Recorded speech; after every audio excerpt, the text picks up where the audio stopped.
በመዝሙረ ዳዊት ራሴን ከማጥፋት ዳንኩ። በጣም በህይወቴ ብዙ ጨነቅ ነበረ። በህይወቴ ትርጉም አጣሁ። ራሴንም ለማጥፋት አሰብኩ። ነገር ግን አንዲት ወዳጄ ያንተን ቪዲዮ ላከችልኝ። ተመለከትኩትም እንዲህም አለ እንዴ ብዬ ዳዊት መድገም ጀመርኩኝ። እናም አሁን በጣም ሰላም ነኝ። በስመ አብ ወወልድ ወመንፈስ ቅዱስ አሐዱ አምላክ። ተወዳጆች እንደምን አላችሁ? በያላችሁበት ሰላም እግዚአብሔር ከሁላችሁ ጋር ይሁን። ይህ ሰዋስው ሚዲያ የዩቲዩብ ቻናላችን ነው። እኔ ዲያቆን ዘሰዋስው ነኝ።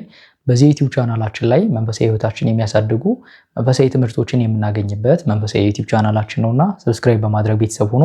ምናልባት ይህን ቪዲዮ ለብዙዎች እንዲደርስ ላይክ በማድረግ ጀምሩት።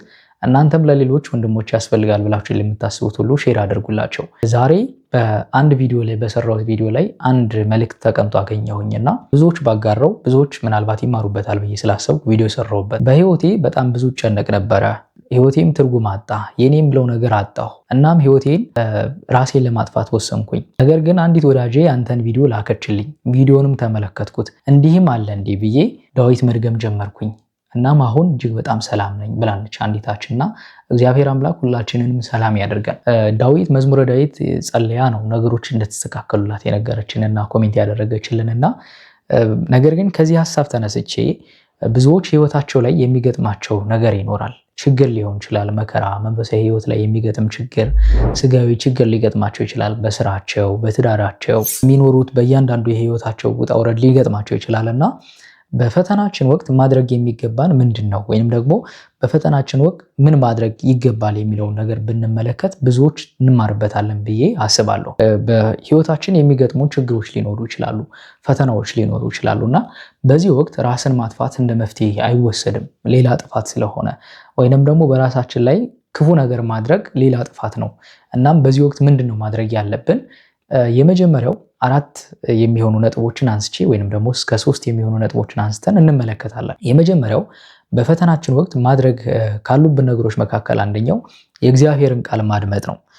የእግዚአብሔር ቃል ያረጋጋል። የእግዚአብሔር ቃል ሰላም ይሰጣል። ጠላታችን በምንፈተንበት ወቅት ቀርቦ ክፉ ነገሮችን ብቻ ነው የሚያቀብል። እግዚአብሔር አምላክ እንዋቀስ ይላል። ጠላት ደግሞ ይከሰናል። መክሰስ የጠላት ነው፣ መዋቀስ ደግሞ የእግዚአብሔር ነው። እንዋቀስ ይስላል የሰራዊት ጌታ እግዚአብሔር ይላል ነብዩ። እግዚአብሔር አምላካችን ወዳጃችን አባታችን ስለሆነ ያጠፋነውን ጥፋታችንን ወቅሶ ሊያርመን ይፈልጋል። ጠላታችን ደግሞ እኛን በማስጨነቅና እኛን በመክሰስ ክፉ ሐሳቦችን ወደ ህሊናችን ይዞብን ይመጣል። በተለይ ደግሞ ከዚህ በፊት ያደረግናቸው ክፉ ነገሮች ሊሆኑ ይችላሉ። እግዚአብሔር የቀጣህ በዚህ ምክንያት ነው ሊለን ይችላል። ራስህን ተመልከት፣ አሁን ረዳት የለህም፣ የሚረዳህ የሚያግዝህ ሰው የለም፣ አንተን የሚያግዝህ ማንም የለምና ባዶህነህ ብቻህን ነህ፣ ምንም የለህም። የባዶነት ስሜት እንዲሰማን ረዳት እንደሌለን እንዲሰማን ሊያደርገን ይችላል ጠላታችን ቀርቦ። እንዲሁም ደግሞ ራሳችን ከሌሎች ጋር ኮምፔር በማድረግ ምንም ነገር የለህም፣ ሰዎችን ተመልከት፣ ጓደኞችህን ተመልከታቸው፣ እጅግ በጣም በብዙ ተቀይረዋል፣ አንተ ግን የተቀመጥክበት ነህ ሊለን ይችላል እና በዚህ ፈተና ወቅት ማድረግ የሚገባን የእግዚአብሔርን ቃል ማድመጥ ነው። የእግዚአብሔርን ቃል ማድመጥ ማለት ለምሳሌ ክፉን አትፍራ እኔ ካንተ ጋር ነኝ የሚል ቃል አለ። ይህ ቃል በራሱ የሚያጽናናና እግዚአብሔር አምላካችን ሁልጊዜ ከኛ ጋር እንደሆነ እንዲሰማን የሚያደርገን የእግዚአብሔር ቃል ነው። ስለዚህ ሁልጊዜም ቢሆን የእግዚአብሔርን ቃል ማድመጥ ያስፈልጋል ማለት ነው። ነቢዩ ቅዱስ ዳዊት በመዝሙር 121 ላይ ረዳቴ ሰማይና ምድርን ከፈጠረ ከእግዚአብሔር ዘንድ ነው ይላል። ረዳታችን ሰማይና ምድርን ከፈጠረ ከእግዚአብሔር ዘንድ ነው። እሱ ረዳታችን ደግሞ ሁሉን ማድረግ የሚችል ካህሌ ሁሉ ነው። ሁሉን መስጠት የሚችል በልግስና የሚሰጥ በዚህ ጊዜ መልሱልኝ የማይል ሲሰጥም ደግሞ በልግስና የሚሰጥ አምላካችን ነው። ስለዚህ የእግዚአብሔርን ቃል ባደመጥን ቁጥር ክፉ ሐሳባችን ከኛ እየሸሸ እግዚአብሔራዊ የሆነውን ነገር እንድናስብና እግዚአብሔር አምላካችን ሁልጊዜ ከኛ ጋር እንደሆነ እንዲሰማን ያደርገናል። ቅዱስ ዳዊት በመዝሙር 10 ላይ በእግዚአብሔር ተወከልኩ እፎ ትብልዋ ለነፍሴ አየል ውስጥ አድባር ከመቆፍ ይላል። በእግዚአብሔር ታመንኩ ነፍሴን ወደ ተራሮች ተቅበዝበዤ ለምን ትሏታላችሁ ይላል። በክፉ ሐሳቦች ለምን ህሊናዬን ትበርሳላችሁ? ነፍሴን ለምን ታስጨንቋታላችሁ? እኔ በእግዚአብሔር ታምኛለሁ፣ እግዚአብሔር ሁሉን ማድረግ እንደሚቻለው ካህሌ ሁሉ እንደሆነ አምናለሁ እንደማለት ነው። ስለዚህ በፈተናችን ወቅት ሁልጊዜም ቢሆን የእግዚአብሔርን ቃል ማድመጥ ያስፈልጋል። በተለይ ደግሞ ጠላታችን በዚህ ወቅት ከሚሰጠን ነገሮች መካከል አንደኛው በህሊናችን ክፉ ሐሳቦች ብቻ እንዲሰፍሩ ነው የሚያደርገው። ማለትም ከክፉ ሐሳቦች ውጭ ወደ ህሊናችን እንዲመጡ የሚያደርገን ነገር የለም። በተለይ ደግሞ እነዚህን ክፉ ሐሳቦች ከተቀበልናቸውና ገንዘብ ካደረግናቸው እጅግ በጣም በብዙ መንገድ ህይወታችን ሊያበላሹ የሚያስችሉ ድርጊቶችን እንድናደርግ ያደርጉናል። ከዛ በተቃራኒው ደግሞ ሐሳቦችን የምንቃወማቸው ከሆነ ደግሞ እነዚህ ሐሳቦች ከኛ ይሸሻሉ ማለት ነው። ሰይጣንን ተቃወሙት እግዚአብሔርን ግን እሺ በጄ በሉት ተብለናል። ሰይጣንን በተቃወምነው ቁጥር ከኛ ይሸሻል። ክፉ ሐሳብንም በተቃወምነው ቁጥር ከኛ ይሸሻል። ምክንያቱም ክፉ ሐሳብ ከእግዚአብሔር አይደለም ከሰይጣን እንጂ። ስለዚህ ሁልጊዜም ቢሆን በፈተናችን ወቅት ማድረግ ከሚጠበቅብን ነገሮች መካከል አንደኛው የእግዚአብሔርን ቃል ማድመጥ ነው። የእግዚአብሔርን ቃል ስናደምጥ ክፉ ሐሳቦች ከኛ ይሸሻሉ። እኛ እንዳናደርጋቸው ወደኛ ህይወት ድጋሚ እንዳይመለሱ ያደርጋሉ። በተለይ በርና መስኮታችንን መዝጋት ያስፈልጋል። በርና መስኮት የልባችን በርና መስኮት ጆሮአችንና አይናችን ነው። የምንሰማውና የምንመለከተው ነው ወደ ልቦናችን የሚገባው።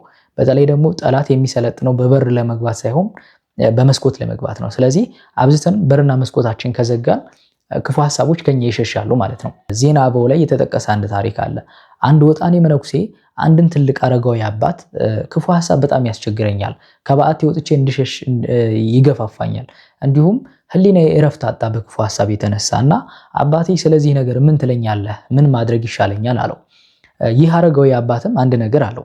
ልብስህን ተመልከት። ልብስህን በሳጥን ውስጥ ብታስቀምጠው ንፋስ አያገኘውም፣ አይታጠብም። ስለዚህ ብል ይበላውና ያረጃል፣ ያፈጃል፣ ብዙ አገልግሎት አይሰጥህም። ነገር ግን ከሳጥን አውጥተህ ብታጥበው፣ ብትለብሰው በየጊዜው ነፋስ ያገኛል፣ ትጠቀምበታለህ፣ ትገለገልበታለህ፣ ብዙ ዕድሜም ይቆያል።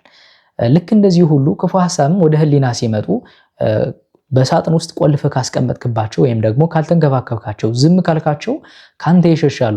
ነገር ግን በተቃራኒው የምትንከባከባቸው ከሆነ የምታጥባቸው፣ የምትቀበላቸውና ሐሳቡን የምትናገረውና የምትደጋግመው ከሆነ በልብ ውስጥ በቅሎ አንተን ያጠፋሃል። ስለዚህ ሁልጊዜም ቢሆን በሳጥን ውስጥ ቆልፈ ዝም ካልካቸው ግን ካንተ ይሸሻሉ ብሎታል። እና ክፉ ሐሳባችንን መቃወም በዚህ ሰዓት የእግዚአብሔርን ቃል ማድመጥ ወደ ክፉ ሐሳባችን ከኛ እንዲሸሽ ያደርገዋል ማለት ነው። ሁለተኛው ነገር ደግሞ ሁልጊዜም ቢሆን መጸለይ ያስፈልጋል ማለት ነው። ስንጸልይ ከእግዚአብሔር ጋር እየተነጋገርን ነው። መጸለይ ይላል ቅዱስ ዮሐንስ አፈወርቅ ከእግዚአብሔር ጋር መነጋገር ነው ይላል። ከእግዚአብሔር ጋር ስንነጋገር እግዚአብሔር አባታችን ስናናግረው ሁልጊዜም ቢሆን ከኛ ጋር እንደሆነ ይሰማናል። እንዲሁም ደግሞ ምን ይላል በሌላኛው አንቀጽ? ነፍስ የተለየችው ስጋ የሞተ እንደሆነ ሁሉ ከጸሎት የተለየች ነፍስም የሞተች ናት ይላል። ምክንያቱም ጸሎት በራሱ የእግዚአብሔር ለነፍስ ምግቧ ነው። የነፍስ ምግቧ የእግዚአብሔር ቃል ስለሆነ ስንጸልይ ደግሞ ነፍሳችንን እየመገብናት ነው፣ መረጋጋት ይኖረናል ማለት ነው። የማንጸልይ ከሆነ ደግሞ ልክ እንደ ሞተ ስጋ እንሆናለን ማለት ነው። ማር ይስሐቅ የተባለ አባት ምን ይላል? ልጅ ከአባቱ ጋር እንደሚጫወት በጸሎት ከእግዚአብሔር ጋር ተጫወት ይላል። መጸለይ ልክ ከእግዚአብሔር ልጅ ከአባቱ ጋር እንደሚጫወት ሁሉ እኛም ልክ ስንጸልይ ከእግዚአብሔር ከአባታችን ጋር እየተነጋገርና እየተጫወተን ነው ማለት ነው። ስለዚህ ሁልጊዜም ቢሆን በፈተናችን ወቅት ማድረግ የሚገባን ሁለተኛው ነገር መጸለይ ነው። ስንጸልይ ክፉ ነገሮችን ከኛ እናሸሻለን። በጸሎታችን ሁልጊዜ እንጠበቃለን ማለት ሳይሆን ለሚገጥሙን ክፉ ሐሳቦች፣ ለሚገጥሙን ችግሮች ግን መፍትሄ እናገኛለን ከእግዚአብሔር ዘንድ ማለት ነው። በሌላ አንቀጽ ቅዱስ ዮሐንስ አፈወርቅ ቅዱሳን አባቶቻችን ይላል፣ ቅዱሳን አባቶቻችን እንደሚያደርጉት ችግራችን በእግዚአብሔር ፊት ይዘው ቀርበው ለችግሮቻቸው መፍትሄ እንዳገኙ ሁሉ እኛም ለችግሮቻችን በመጸለይ ወደ እግዚአብሔር ፊት ይዘን በመቅረብ ለችግሮቻችን መፍትሄ ማግኘት እንችላለን ይላል። ስለዚህ ሁልጊዜም ቢሆን መፍትሄ መስጠት የሚችለው አምላክ ሁልጊዜም ከኛ ጋር እንዲሆን በችግራችን ጊዜ መጸለይ ያስፈልጋል ማለት ነው። ስንጸልይ ቃላትን ከቃላት ጋር አሳምረን ሳይሆን መጸለይ ያለብን በነፃነት ልክ ልጅ አባቱን እንደሚያወራ ማውራት ይጠበቅብናል ማለት ነው። ይህ ማለት ምን ማለት ነው? ታናሽ ልጅ እየተቆላተፈ ከአባቱ ጋር ይነጋገራል ወይም ደግሞ ቃላትን በማሳመር ከአባቱ ጋር ለመጫወት አይሞክርም። በነፃነት ከአባቱ ጋር ይነጋገራል። የሚነጋገርበት መንገድ ደግሞ አባቴ ምን ይለኛል ወይም ደግሞ ይፈርድብኛል፣ ጅጅ ያደርግብኛል ብሎ ሳይሆን በነፃነት ከአባቱ ጋር ያወራል። ልክ እንደዚህ ሁሉ ወደ እግዚአብሔር ፊት ስንቀርብ ቃላትን በማሳመር ሳይሆን በችግራችን ሰዓት የሆነውን ነገር ሁሉ በነፃነት ለእግዚአብሔር መናገር ያስፈልጋል ማለት ነው። እግዚአብሔር አባቴ ነህ፣ አንተ ረዳቴ ነህ፣ ምን ባድርግ ይሻለኛል፣ እኔ እንደዚህ ነኝ፣ እኔ ደካማ ነኝና ብለን ድካማችን መናገር ያስፈልጋል ማለት ነው። እግዚአብሔር አምላክ ደግሞ እናንተ ድካማችሁ የከበዳችሁ ሸክማችሁ የከበዳችሁ ኑ ወደ እኔ ያሳርፋችኋለሁ እንዳለ የተሸከምነውን ቀንበር አንስቶ ለዘብተኛውን ቀንበር ይሰጠናል፣ ቀላሉን ቀንበር ያሸክመናል ማለት ነው። ስለዚህ ሁልጊዜም ቢሆን በችግራችን ጊዜ ወደ እግዚአብሔር መጸለይ ያስፈልጋል ማለት ነው። ቅዱስ ዮሐንስ አፈወርቅ በሌላኛ አንቀጹ ላይ ከንቁህ ልብ ጋር እና ከትጉህ ልቦና ጋር የተጸለየ ጸሎት የጦር መሳሪያ ነው ይላል፣ የጦር ዕቃ ነው ይለዋል። ለምን? ጠላታችን ድል የምናደርግበት አንደኛው ጸሎት ስለሆነ ማለት ነው። በችግራችን ሰዓት በተለይ ደግሞ አብዝተን መጸለይ ያስፈልጋል። ብዙ ጊዜ በችግራችን ሰዓት ማድረግ በፈተናችን ሰዓት ከምናደርጋቸው የማይገቡ ነገሮች መካከል አንደኛው ከኛ ከማይገባን ቦታ ላይ መገኘት ነው። ለምሳሌ ልንጠጣ እንችላለን፣ ራሳችን ልናጨስ፣ በአልኮል ራሳችን ልንበርዝ እንችላለን። ይህ ነገር ግን ጊዜያዊ መፍትሄ ሊሰጠን ይችል ይሆናል፣ ዘለቄታዊ የሆነ መፍትሄ ግን አይሰጠንም። ይልቁንም ደግሞ እነዚህ በክፉ ጊዜያችን የለመድናቸው ክፉ ነገሮች ልማድ ሆነው ህይወታችን እስከ ማበላሸትም ሊደርሱ ይችላሉ እና አልኮል በመጠጣት ችግራችንን ማስወገድ አንችልም። ወደ እግዚአብሔር በመጸለይ ግን ችግራችንን ለእግዚአብሔር በመናገር እግዚአብሔር መፍትሄ እንዲሰጠን ማድረግ እንችላለን። ስለዚህ በችግሮቻችን ሰዓት ሁልጊዜም ቢሆን መጸለይ ያስፈልጋል ማለት ነው። ልክ አባቶቻችን እንዳደረጉት ልክ እንደዛም ሁሉ መጸለይ ወደ እግዚአብሔር ችግሮቻችን ይዘን በመቅረብ ለችግሮቻችን መፍትሄ እንድናገኝ ይረዳናል ማለት ነው። ሌላኛው ደግሞ በችግሮቻችን ወይም ደግሞ በፈተናችን ሰዓት ማድረግ ያለብን መጾም ነው።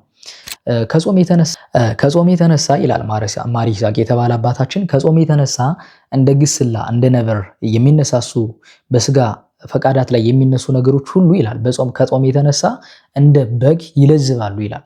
ምክንያቱም ጾም ፈቃዳታችን ሁሉ ወይም ደግሞ የስጋችን ፍቶት በሙሉ ጸጥ ስለሚያደርግ ማለት ነው። ስለዚህ በፈተናችን ወቅት ማድረግ ከሚገበሩ ነገሮች መካከል አንደኛው በፈተናችን ወቅት መጾም ያስፈልጋል ማለት ነው። ለምን? ፍቶታትን በሙሉ ጸጥ ስለሚያደርግልን ማለት ነው። አባ አጓሪስ የተባለ አባት ደግሞ ሆዱን የሚቆጣጠር ሰው ልማዱን ይቆጣጠራል ይላል። ለምን? አብዝቶ የሚመገብ ሰው ፍቶታትን ሁሉ እንደሚያስነሳ በሰውነቱ ላይ እንደሚያሰለጥን ሁሉ ራሱን የሚቆጣጠር ወይም ደግሞ አብዝቶ ቀንሶ የሚመገብ ሁላ ደግሞ ፍቶታትን ወይም ደግሞ በስጋው ላይ ያለውን ፈቃድ መቆጣጠር ይችላል ይላል። ብዙ እንጨት አይተን ከሆነ ብዙ እንጨትን ወደ እሳት ስናስገባው ትልቅ ነበልባል እንደሚፈጥር ሁሉ ልክ እንደዚህ ሁሉ አብዝተን የምንመገብ ከሆነ ፈቃዳትን ወይንም ደግሞ ፍቶታትን ኃጢአትን በሰውነታችን ላይ እንዲሰለጥን እናደርጋለን ማለት ነው። ብዙ እንጨት ካስገባን በኋላ እንጨቱን ከቀነስ ነው ነበልባሉ እንደሚቀንስ ሁሉ ትንሽ ስንመገብ ደግሞ ፈቃዳችን ወይም ደግሞ ስንጾም ደግሞ ፈቃዳችን ወይም ደግሞ የስጋችን ፈቃድ ለነፍሳችን እንዲገዛ ማድረግ እንችላለን። ወይም ደግሞ ነበልባል የተባለ ፍትወትን ወይም ደግሞ ኃጢአትን መቀነስ እንችላለን ማለት ነው። በተለይ ደግሞ የተራበች ሰውነት ለጸሎት ትተጋለች። ሰውነታችን ሲራብ ለጸሎት እንዲተጋ ያደርጋል። ብዙ የተመገበ ሰውነት ደግሞ ለእንቅልፍ የተጋ ነው የሚሆነው፣ እንቅልፍን የሚጨምራል ማለት ነው። የሚጾም ሰው ልክ ይላል አባ አጓሪስ፣ የሚጾም ሰው ልክ እንደ ንስር ጸሎቱ ቅድመ እግዚአብሔር ይደርስለታል፣ ነጥቆ ወደ እግዚአብሔር ይደርስለታል ይላል። ስለዚህ በችግራችን ወይም ደግሞ በፈተናችን ወቅት መጾም አንደኛው ወደ እግዚአብሔር ችግራችንን ይዘን እንድንቀርብ ከሚያደርገን ወይም ደግሞ ችግሮቻችን መፍትሄ እንዲሰጡን ከሚያደርጉ ነገሮች መካከል አንደኛው ጾም ነው ማለት ነው። አይታችሁ ከሆነ ደመና ፀሐይን መከለል ይቻለዋል። ልክ እንደዚሁ ሁሉ ደግሞ ብዙ መመገብ ደግሞ የእግዚአብሔር የሆነውን ማስተዋላችን ከእግዚአብሔር የሆነውን ማስተዋላችን ይጋርድብናል። መቼም የዛገ መስታወት ፊት ቀርበን መልካችን ጥርት አድርጎ ሊያሳየን አይችልም። የዛገው መስታወት ፊታችንን ወይም ደግሞ ሰውነታችንን በሙሉ ሊያሳየን አይችልም።